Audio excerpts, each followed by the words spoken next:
నమస్కారం అండి. This is #you. Gayatri మంత్రం ప్రతి ఒక్కళ్ళకి తెలిసిన మంత్రమే. అసలు గాయత్రి విశిష్టత ఏంటి? ఇది కాకుండా అసలు గాయత్రి మంత్రం జపించడం వల్ల మన నిత్య జీవనంలో ఎలాంటి మార్పులు వస్తాయి? ఇది ఈరోజు మన షోలో డిస్కస్ చేద్దాం. ఓం భూర్భువస్వః తత్సవితుర్వరేణ్యం భర్గో దేవస్య ధీమహి ధియో యో నః ప్రచోదయాత్. ఇది గాయత్రి మంత్రం. చాలామంది దీన్ని ఉపనయనంలో చెవిలో చెప్తారు. కానీ ఈరోజు ప్రతి ఒక్కరికి ఈ మంత్రం అందుబాటులో ఉంది. కానీ దీన్ని ప్రయోగించడానికి మాత్రం మనం ముందడుగు వేయం. ఎందుకంటే మనకి ఇదొక ఆచారం కింద ప్రవేశపెట్టారు తప్ప దీనికి ఉన్న విశిష్టత గురించి ఎవరు ఎక్స్ప్లెయిన్ చేయలేదు. అసలు ఏంటి గాయత్రి? ఈ మంత్రం జపించడం వల్ల మనలో వచ్చే మార్పులేంటి? ఇది ప్రధానంగా ఎవరన్నా ఆచరించి చూస్తే వాళ్ళ జీవితం ఎన్ని రెట్లు మారిందో ప్రతి ఒక్కళ్ళు వాళ్ళే గమనిస్తారు. గాయత్రి మంత్రంలో మనం తీసుకుంటే బీజాక్షరాలతో కూడిందే గాయత్రి మంత్రం. అంటే ఏంటి? శబ్దం, సౌండ్. మంత్రం అనేది జస్ట్ సౌండ్ వైబ్రేషన్స్తో రన్ అవుతుంది. ఇక్కడ ఈ మంత్రం విన్న ప్రతిసారి లేకపోతే జపించిన ప్రతిసారి మీ మదిలో అనుకున్నా కూడా ఆ శబ్దం అనేది ఎన్నో రెట్ల భావతరంగాలను మారుస్తుంది. ఈ సౌండ్ అన్నది ఏంటంటే సౌండ్ ఇస్ అ థెరపీ. మన విశ్వానికంటే ముందు పుట్టిందే ఓంకారం. ఓంకారం తర్వాత బీజాక్షరాలతో ఫామ్ అయిందే గాయత్రి మంత్రం. గాయత్రి మంత్రం ఏంటంటే మనం ప్రతిరోజు నిద్ర లేచి మన జీవన శైలి యథావిధిగా కంటిన్యూ చేసుకుంటూ ప్రతిరోజు డబ్బుల కోసం ఆరాటపడతాం, ఆరోగ్యం కోసం ఆరాటపడతాం. ఇదే కాకుండా మన సహజమైన జీవన శైలిని గడపడం కోసం కూడా ఆరాటపడుతూనే ఉంటాం. కానీ ఒక్క విషయం గుర్తుపెట్టుకోండి, ఇదంతా మనం అనుకున్న వెంటనే చిటికిన క్షణాల్లోనే మన భావమే మన ముందు ప్రత్యక్షమైతే, మనం కావాలనుకున్న పని మన ముందు ప్రత్యక్షమైతే, ఈ ప్రకృతి ఒక జీనీగా పనిచేస్తుందంటే లైఫ్ ఎంత సులభంగా ఉంటుంది. దీనికి కావాల్సిన ప్రధాన సూత్రం నమ్మకం. ఈ ప్రకృతి నేను ఏది శాసిస్తే అదే నాకు ఇస్తుంది అన్న నమ్మకం. ఆ ప్రకృతిలోంచి వచ్చిన శబ్దమే గాయత్రి మంత్రం. గాయత్రి ఏంటంటే మీరు ప్రకృతిని ఆరాధిస్తున్నారు, విపరీతమైన ఆరాధిస్తున్నారు. ఇచ్చి నన్ను సద్మార్గంలో పెట్టు, నాకు విజ్డమ్ ప్రసాదించు అని ప్రకృతిని ఆరాధిస్తున్నారు. ఈ ప్రకృతిని ఆరాధించడంలో గాయత్రి మంత్రాన్ని రిసైట్ చేయడం వల్ల మనలో వచ్చే మార్పులేంటి? ఇది అందరికీ, ప్రతి ఒక్కళ్ళకి ఈరోజు ఇంత ఫార్వర్డ్ జనరేషన్స్ వెళ్ళిపోతున్నాయి. కానీ అసలు ప్రతి ఒక్కళ్ళు దీని వెనకమాల ఉన్న ఎఫెక్ట్ ఏంటనే చెప్తే ప్రతి ఒక్కళ్ళు ఫాలో అవుతారు. అది మనకు సంబంధం లేదు అని వదిలేరు. ఇది ఏ మతానికి సంబంధించింది కాదు. It's a universal prayer.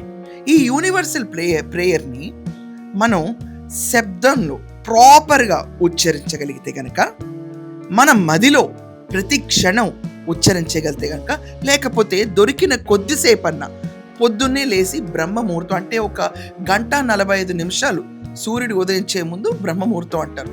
6ంటికి సూర్యుడు ఉదయిస్తున్నాడంటే 3:30 నుంచి బ్రహ్మముహూర్తం మొదలవుతుంది. అది 1:50 ఉంటుంది. ఆ 1:50 ఎందుకని బ్రహ్మముహూర్తానికి అంత ఇంపార్టెన్స్ ఇస్తారంటే, ఆ టైంలో చాలామంది జనాలు నిద్రపోతూ ఉంటారు అండ్ భావతరంగాలు అన్నవి తక్కువ ఉంటాయి, అలజడి ఉండదు. అప్పుడే నిద్ర లేచిన మీకు ఇంత స్పేస్లో, మనం ఉంటున్న స్పేస్లో ఎక్కడా భావతరంగాలన్నీ తగ్గిపోయి ఉండి, కాలుష్యం తగ్గి ఉండి ప్రశాంతంగా ఉన్న సమయంలో బీజాక్షరాల్ని ఫోకస్ చేస్తే కనుక, ఈ శబ్దం పైన ఫోకస్ చేస్తే కనుక అది 100 రెట్ల ఫలితం ఇస్తుంది. రెగ్యులర్గా మీరు ఇదే నమ్మి అనుసరిస్తూ వెళ్ళి మదిలో జపిస్తూ ఉన్నా ఖచ్చితంగా మార్పు చూస్తారు. ప్రకృతి మీరు ఏది కోరుకుంటే అది ఇస్తుంది. ఇక్కడ ఇంకొక చిన్న విషయం ఉందండి. ఏది కోరుకుంటే అది ఇస్తుంది అన్న విషయంలో చాలామంది కన్ఫ్యూజన్లో ఉంటారు. ఎలాంటివంటే, నాకు రుణ బాధలు ఎక్కువ ఉన్నాయి, మన మదిలో ఒకటి, కానీ మనం అడిగే కోరిక నా అప్పులు తీర్చేయి, నాకు అప్పులు లేని జీవితం కావాలి.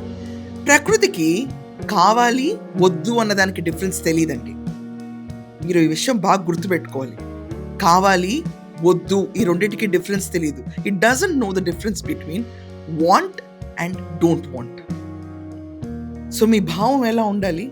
నేను చాలా సుఖమైన జీవితంలో ఉండాలి, నేను చాలా సంతోషంగా ఉండాలి, నేను నిత్యం సంతోషంగా ఉండి సచ్చితానందుడిలాగా ఉండాలి అని చెప్పి అనుకుంటే జీవితం మారుతుంది. మీ భావమే మీ ముందు ప్రత్యక్షం అవుతుంది, మీ కోరికే మీ ముందు ప్రత్యక్షం అవుతుంది. దీనికి కావాల్సిన మూలం ఏంటి? మనం నమ్మటం, మనం ఏదైతే కోరుకుంటున్నామో. ఒకవేళ మీ కోరికని మీరు నమ్మి అది మీ చేతిలో ఉందని కృతజ్ఞతతో గాయత్రిని చదివి చూడండి. నాకు ఇంకా విజ్డమ్ ప్రసాదించు, నాకున్న థాట్ ప్రాసెస్ని మార్చడానికి హెల్ప్ చేయని స్తోత్రించండి. వినండి శబ్దాన్ని, వినండి. ఇట్స్ జస్ట్ సౌండ్, వినండి. ఎంత మారుతుందో అర్థమవుతుంది. ఈ మొత్తం ప్రాసెస్లో మనలోనే ఒక సహసిద్ధమైన మార్పు వస్తుంది. ఏంటంటే, సమస్త లోక సుఖినో భవంతు. నేనే కాదు, నా చుట్టుపక్కల ఉన్న ప్రతి జీవి, ప్రతి క్రిమికీటకం సుఖంగా ఉండాలి భగవంతుడా అని ప్రకృతిని ఆరాధిస్తారు ఒకరోజు. ఈ గాయత్రి మంత్రం మీకు ప్రకృతికి మధ్యలో ఉన్న వారధి లాంటిది. ఈ శబ్దం మీ జీవితంలో తెలియని పాజిటివిటీ తీసుకొస్తుంది.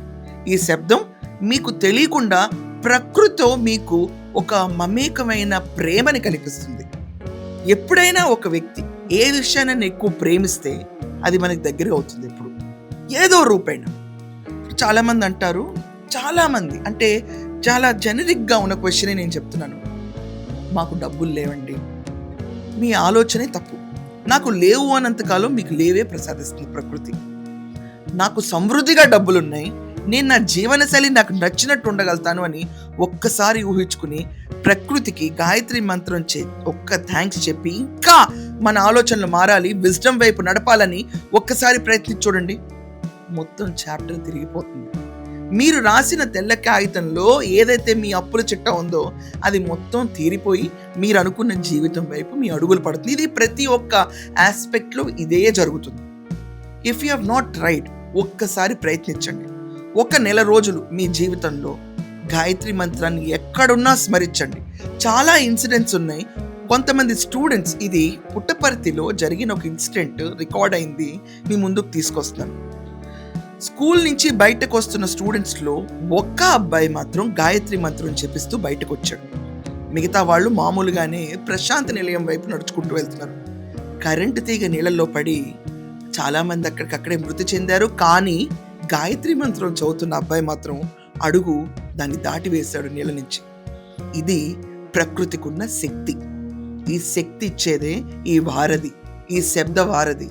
ఇది మన గాయత్రి. మీరందరూ ఇది ప్రయత్నిస్తారని ఆశిస్తూ రేపు మళ్ళీ ఇంకొక ఇంపార్టెంట్ టాపిక్తో మీ ముందుకు వస్తాను. అప్పటిదాకా సెలవు.